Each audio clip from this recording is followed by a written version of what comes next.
Hey there gamers, DreamcastGuy here. Today I want to talk about the PlayStation 5 because today is actually the 5th anniversary of the release of the PS5, and I consider myself to be in a bit of a unique position because I got my PS5 day one, but I've also bought every accessory from the Portal to the Pro to the Slim.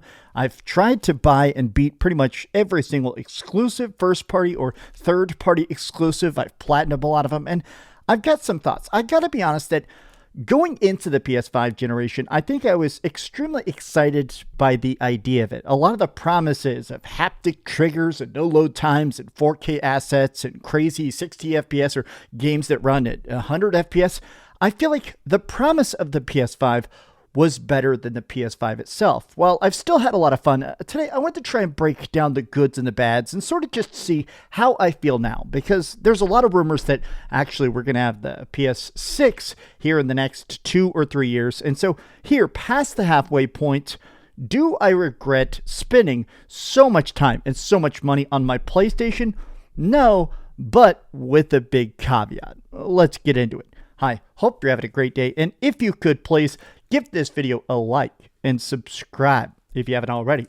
So I do want to begin with the fact that I feel like a lot of people have a bunch of nostalgia for especially the launch of the PS5. But for this video, I want to try and break it in half. I want to talk about the hardware aspects of it and then separately the software aspects of it, because I feel like the weirdest part of the PS5 is that it has had a surprising amount of hardware advancements, meaning that think about all the accessories we've gotten. Like, not only is it about getting lots of different variations of PlayStation 5 controller, like the 30th anniversary one, think about the fact that we had the PSVR 2 headset, which was a complete catastrophe, the Portal, which ended up being a surprising success, and all sorts of stuff, right? But let me just start by talking about the console itself. The base PS5, just the standard PS5, not even talking about the Pro, I feel like the best part of it, as soon as you boot it up, is just how fast it is. I still feel like the best advancement to this whole generation has been solid state. The fact that we don't actually have hard drives. I feel like it's so cool that every game now seems to load incredibly quick, but even the menus themselves, the fact that you can just turn your console on in a second, instantly go to the store, instantly browse games, they finally made it as seamless as PC has been. Like, obviously, if you've ever played stuff on Steam, they've had this down for a decade. But it's nice that PS5 finally feels as fast as other places have been. But I really did like the fact that just instantly, there is something that feels different about the PS5. I still feel like this controller's battery life isn't the best, but I like the glow of it. I do like the touchpad. It is a bit of a gimmick. You know, stuff like Ghost of Yotei had a thing where you like draw in blood your target's names and stuff. But even then, I liked the touchpad for the PlayStation 4. It does feel better for the PS5. Again, this is a gimmick that is very, very rarely used outside of first-party studios. I still think this controller is maybe my favorite controller of all time. It doesn't have a battery life near as good as what Nintendo controllers have and stuff, but even with its bad juice, I really like the controller, the PS5. It just feels good in the hand. It feels sturdy. It just feels incredibly, incredibly good. And I do like the fact that some games will do silly stuff, like when you're playing Resident Evil, the glow of the controller, as you get lower health, it'll actually glow darker. I like stuff like that. Not a huge advancement, but there was more like attention to detail to the small stuff to the PS5 that does feel great. I will admit that the haptic trigger promise was not as good as we probably hoped. Before the PS5 actually came out, there were tons of interviews and stuff from Sony themselves talking about while you're playing Gran Turismo, you can actually feel your vibration as you're drifting on gravel or going on streets and stuff. You can pull the trigger while you're pulling back Aloy's bow, and you'll actually feel in Horizon, you'll feel the tautness of it. And while that is sort of accurate, I gotta admit that it just feels like something that doesn't really increase my immersion, right? When I'm playing a first-person shooter and the gun jams and I can't actually pull the trigger, that's like a cool concept. But I'll be honest, haptic triggers, I think, are the biggest thing to me that I just do not care about. I thought it was pretty cool for like the first couple months, but here we are 5 years into it. I feel like I never care. I will admit that a lot of times, especially if I'm playing a game for like hundreds and hundreds of hours, a big RPG or something, and it has some sort of haptic gimmick to it, a lot of times I straight up turn it off. But let's talk about the PSVR 2, the Portal, and the Pro, because I still feel like the weirdest part about the PlayStation 5 is that with its overwhelming success, it does feel like Sony is trying to throw everything at the wall to see what will stick. Beyond just selling games, it does seem like they want to try and sell you cool advancements in tech, and I still feel like nothing will ever just compare to how bad the PSVR 2 did. I mean, I guess technically it's still around, but I do not know a single person, even the most diehard PlayStation fans, who actually bought it. Yeah, the controllers feel good. Oh, wow, it increases the sharp graphics. The headset, I'm not going to pretend it's a bad piece of hardware. I've even heard the games themselves are good. The big hurdle is that $550 price tag it had at launch. Now, at this point, I think it's down to half of that. I've seen some places where it goes on sale for almost a third. I think I've seen it on sale sometimes for about $200. And even then, it just feels like nobody's buying it, which is weird. There's always that problem with first adopters. I'm sure that a lot of people that bought this said, wow, it's the best headset. And it does have stuff I did want to try. I've heard you can actually play like Resident Evil. A couple of the Resident Evil games actually have full VR immersion. And that sounds interesting, but I'm not sure I'm willing to pay the price of the entire console. When this came out, this was when the PlayStation 5 actually cost $500. Paying the entire price of the console again was a massive overplay by Sony. But that also brings me to something I just want to quickly mention. I think one of the things I hate the most about this generation, and everybody's been doing it, but I still feel like Sony feels the most egregious at it, is the price increases for the console itself. Historically, throughout a console generation, the system gets cheaper and cheaper and cheaper because tech advances. They get more efficient about making the chips or the shipping or whatever it takes to make the system cheaper and cheaper and cheaper. And the goal of this is to basically make it where they can get into everybody's household, right? Whenever PlayStation sells you a console, it's not really about the system itself. It's not about the profitability of that upfront sales. It's about the marketplace. It's about the ecosystem. It's about, even if you buy Call of Duty or Fortnite or whatever, it's all about, hey, you're buying it through our storefront and we get a cut of that. So normally they make stuff cheaper and cheaper and cheaper. And they also reduce the cost of games more and more and more. Like everybody remembers like PlayStation 2 classics where they'd actually mark stuff down to incredibly tiny costs. In fact, with the PlayStation 3, some people forget this, but late into the generations, they started to sell you a game with a controller bundled into it. They would you'd buy Little Big Planet, it would actually have a controller in the box with it for the cost of like $20. At this point, the controllers are like $90, I think. I think this is an $85 controller, and I think the system is up to almost $600, and that's not even counting the Pro, which I think now is $750 without a disc drive. I do feel like this to me feels like something that Sony definitely could avoid. I do feel like this is a choice. Some investor, somebody executive-wise, thinks that it's worth it to keep jacking up the price, even though by their own admission, they said this is the most profitable generation of PlayStation ever, and yet they're still finding a way to nickel and dime the fans, which to me just feels not only pointless, but actually disrespectful. But let's talk about the Pro real quick. It has now been officially 1 year since the PS5 Pro came out. It came out last November, and I bought it day one. And I will say that for the first month, I've gone back and forth about the idea of the Pro, and I still feel like I'm slightly on the scale of positive. Despite its price, the games that do use its full power are actually impressive. Like, I know a lot of people don't like games like Assassin's Creed Shadow, very, very controversial game, but if you play that game on the PS5 Pro, it actually has a completely different style of lighting. The engine is very, very different. The games that fully use the power of the Pro look night and day different. The original promise of the Pro was, instead of choosing quality mode or performance, 60 FPS, better visuals, or 30 FPS, 4K, whatever, this is a way to basically get both, to have a combination of graphics mode and quality mode. And I think it's interesting that in a lot of ways, games do manage to do that. But there has been a strange circumstance.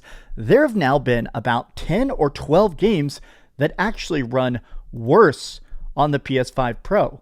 This is not a joke. It is a well-documented thing. There's been lots and lots of very viral videos about it. There are some games that somehow actually run worse on the Pro.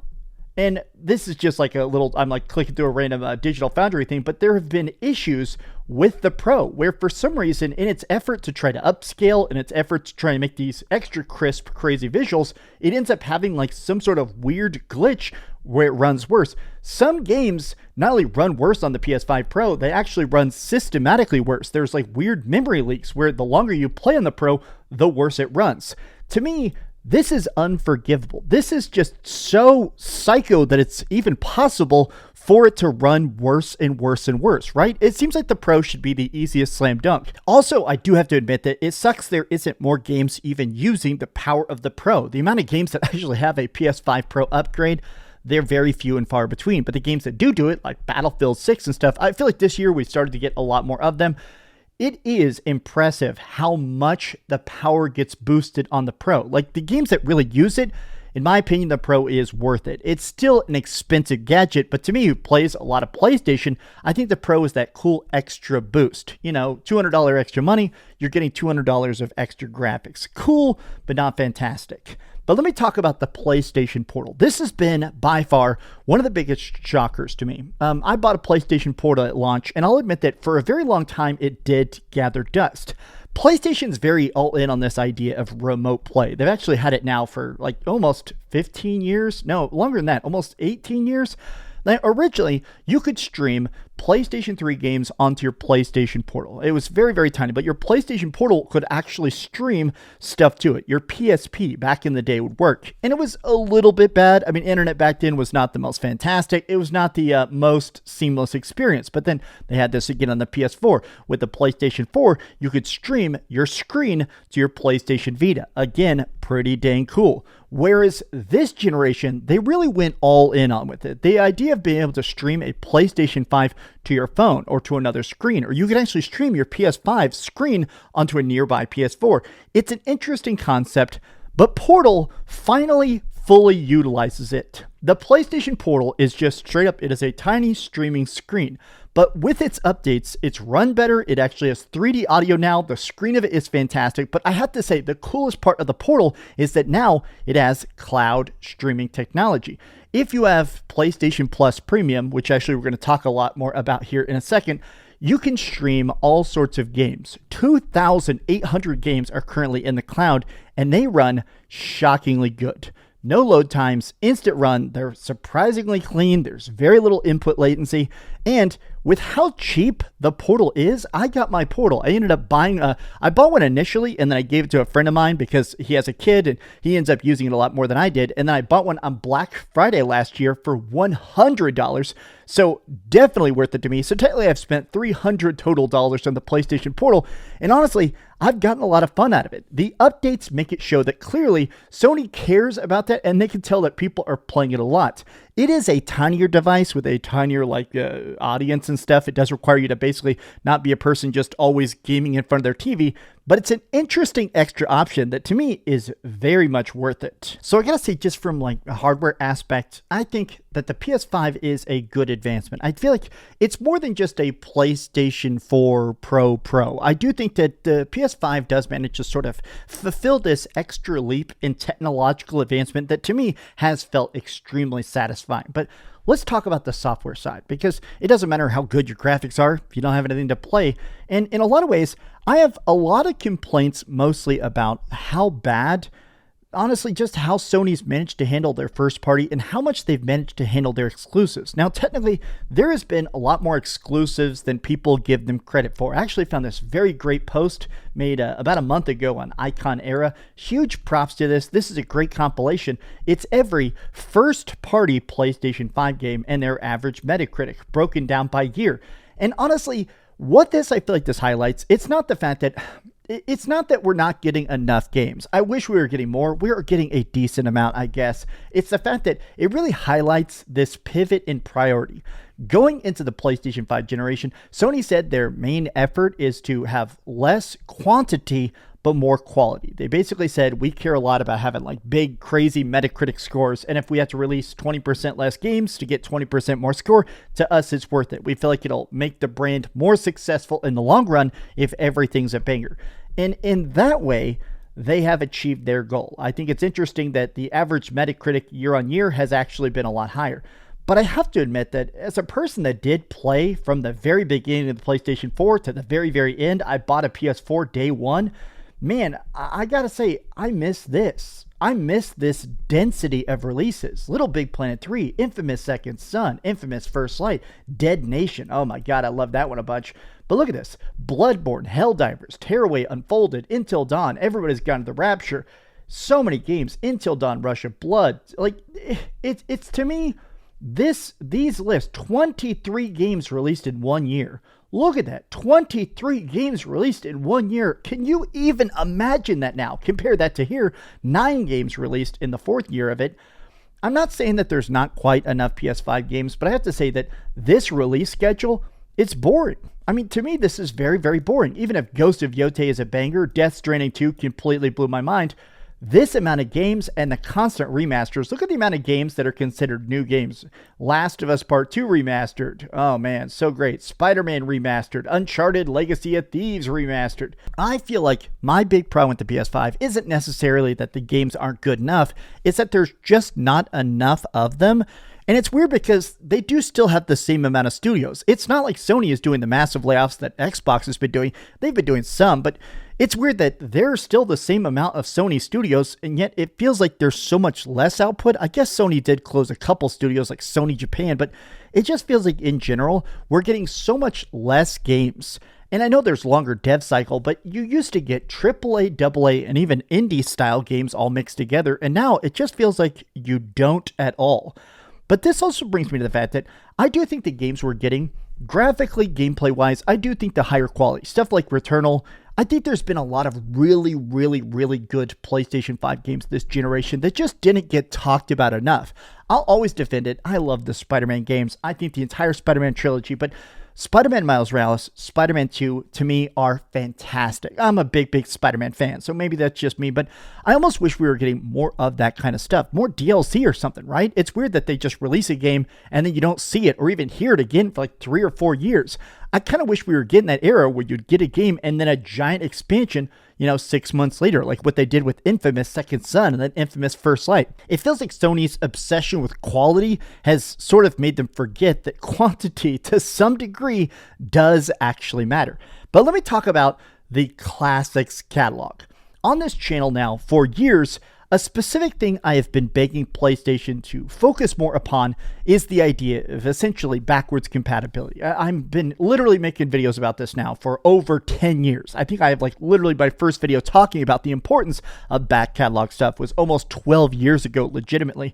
I just feel like we're in this area now where I hate the fact that only current gen games exist, right? To a large degree. I feel like the only time, now we're getting a lot more of it, but 10 years ago, you used to only have PlayStation 4 games on the PlayStation 4. That was it. And so sometimes you'd get a port of a PlayStation 3 game, but I was a very big advocate for the fact that give us some sort of emulator, give us some sort of ability, right? When you played on the PlayStation 3, you did have PS1 games, you did have PS2 games, sometimes you would have ports of PSP games.